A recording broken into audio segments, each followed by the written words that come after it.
আসসালামু আলাইকুম প্রিয় কৃষক খামারি ভাই বোনেরা, কেমন আছেন সবাই? আশা করছি সবাই ভালো আছেন।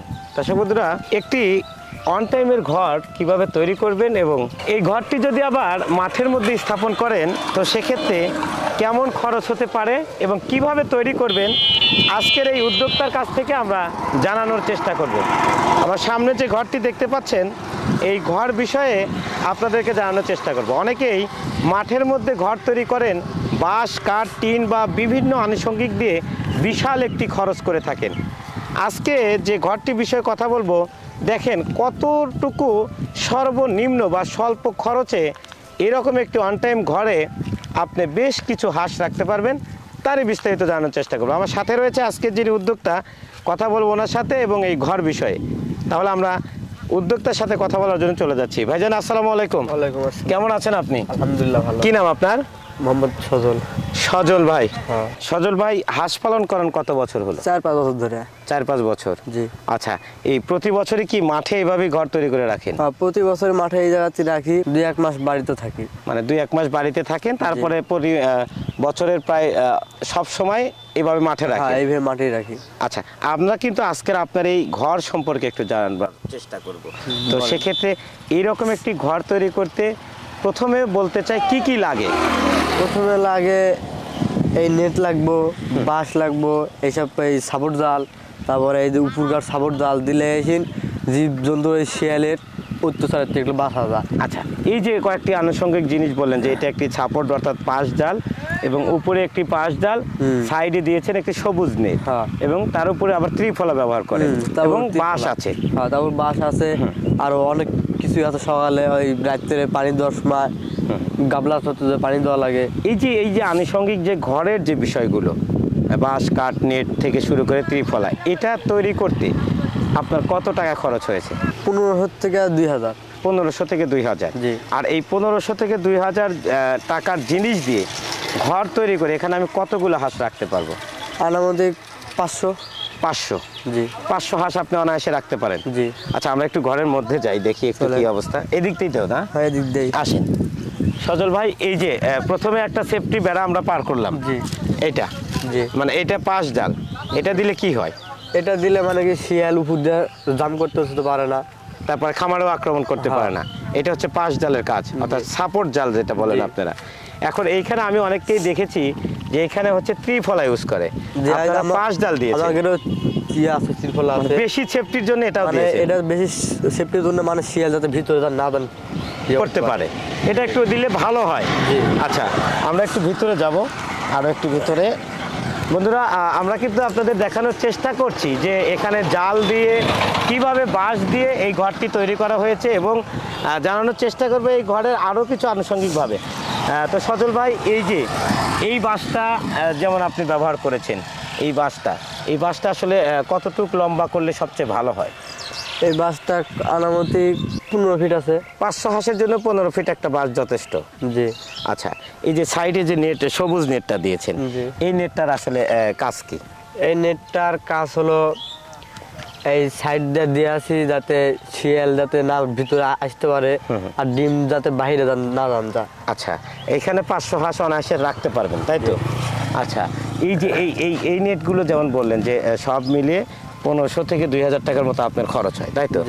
আচ্ছা, এই নেট ব্যবহার করলে এখন যে এর উপরে কি ত্রিফলা দেওয়া হয়? হ্যাঁ, এর উপরে আবার ত্রিফলা দেওয়া হয়, পেপার দেওয়া হয় বৃষ্টির জন্য। আচ্ছা, মানে পলিথিন, বৃষ্টি যাতে না আসে, মানে বৃষ্টির পানি ভিতরে না আসে।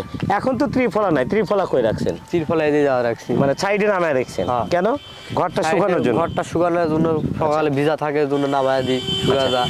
তাহলে আপনি বলতে চাচ্ছেন যে 1500 থেকে 2000 টাকা খরচ করলে 500 হাঁসের জন্য এরকম একটি ওয়ান টাইম ঘর অনায়াসে তৈরি করা সম্ভব। জি। দর্শক বন্ধুরা, শুরুতেই যেমনটি বলেছিলাম যে স্বল্প খরচে ওয়ান টাইমের একটি ঘর আপনারা কিভাবে প্রস্তুত করবেন তারই কিন্তু বিস্তারিত আলোচনা চলছে। আমরা সজল ভাইয়ের কাছে আবারও যাবো। সজল ভাই, এই যে আপনি যেমন বললেন যে এখান থেকে 400-500 হাঁস রাখা যায়, কি আমি তো মনে করলাম যে একটু ছোট হয়ে যায়, তাতে কি কষ্ট হয় নাকি ঠিকই আছে? না, আমার জানা মতে ঠিকই আছে। ঠিকই আছে? জি। আচ্ছা, এখন আমরা একটু জানবো যে এই পাশে একটা ছোট ঘর দেখতে পাচ্ছি, এখানে কি আপনি থাকেন? হ্যাঁ, যে এখানে আমি থাকি ও ডিমও থাকে। মানে আনুষঙ্গিক অনেক কিছু এখানেই রাখেন, জি। তাই তো? জি। আচ্ছা, এই যে এখানে খাবার কি এই ঘরের মধ্যেই দেন নাকি বাইরে থেকে খাবার খাইয়ে নিয়ে আসে? ঘরের ভিতরে খাবার দিই রাতে। রাতে ঘরের মধ্যেই খাবার খান? জি। এখানে লাইটিং এর কি ব্যবস্থা আছে? লাইটিং আছে, ব্যাটারি। ব্যাটারি, সৌরবিদ্যুৎ। জি। সৌরবিদ্যুতের আলো এখান থাকে, জি। অর্থাৎ সারা রাত্রি লাইট জ্বলে। সারা রাত্রি দিই।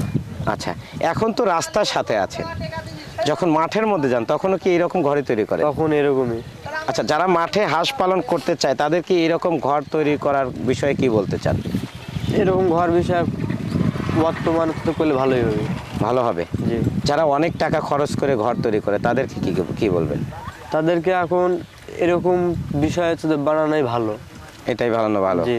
আচ্ছা, এই 1500 থেকে 2000 টাকায় এই ঘর তৈরিতে 4 থেকে 500 হাঁস রাখার জন্য এটা কি বোর্ডিং করা যায় এই ঘরে? জি, করা যায়। বোর্ডিংও করা যায়। আচ্ছা, কোনো সমস্যা হয় না? না। আপনি এইভাবে ঘর তৈরি করে সারা জীবন কাটিয়েছেন? জি। আচ্ছা, এখন আপনার খামারে কতগুলো হাঁস আছে? আমার খামারে এখন বর্তমান 400 হাঁস আছে। 400। জি। 400 হাঁসে কতগুলো ডিম আছে? 180।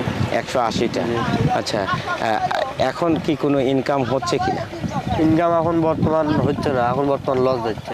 লস যাচ্ছে। জি।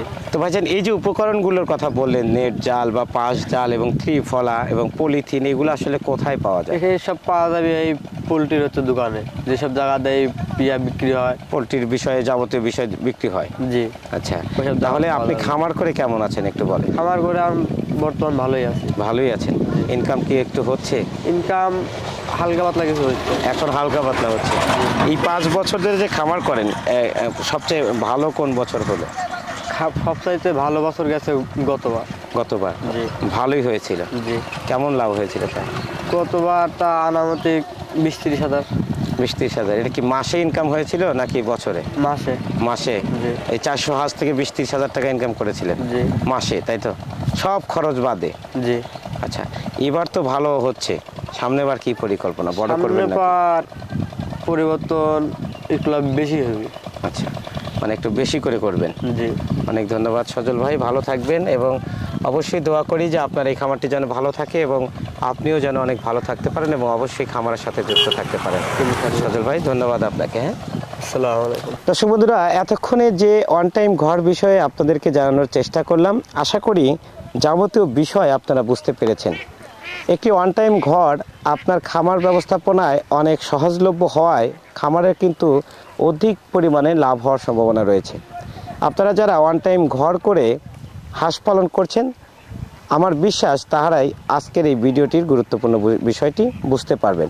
আর যারা অন টাইম ঘর না করে বেশ খরচ করে ঘর তৈরি করেন, তাদের জন্য আমি বলবো যে হাঁস পালনের জন্য কিন্তু অন টাইমের ঘরই যথেষ্ট। আপনি অর্থ আছে বলেই অনেক বিশাল করে বা অনেক হেভি করে মজবুত করে আপনি ঘর তৈরি করছেন, সেক্ষেত্রে কিন্তু আপনার খরচের হারটা বৃদ্ধি পাচ্ছে। যে খরচটা উঠিয়ে আনতে আপনাকে প্রায় 1 থেকে 2 মাস আরও বেশি পরিশ্রম করতে হতে পারে। তো যেহেতু ওয়ান টাইমের ঘরেই হাঁস পালন করা সম্ভব, সেক্ষেত্রে আপনারা প্রতিটি ক্ষেত্রেই হাঁস পালনের জন্য এরকম ওয়ান টাইম ঘর প্রস্তুত করার চেষ্টা করবেন। ওয়ান টাইম ঘরের বেশ কিছু সুবিধা রয়েছে, যেমন খুব সহজেই এক জায়গা থেকে অন্য জায়গায় স্থানান্তরিত করতে পারবেন এবং অল্প সময়ের মধ্যেই এটি সহজলভ্যভাবে প্রস্তুত করতে পারবেন এবং আপনি নিজে একাই কিন্তু এই ঘরটি স্থাপন করতে পারবেন।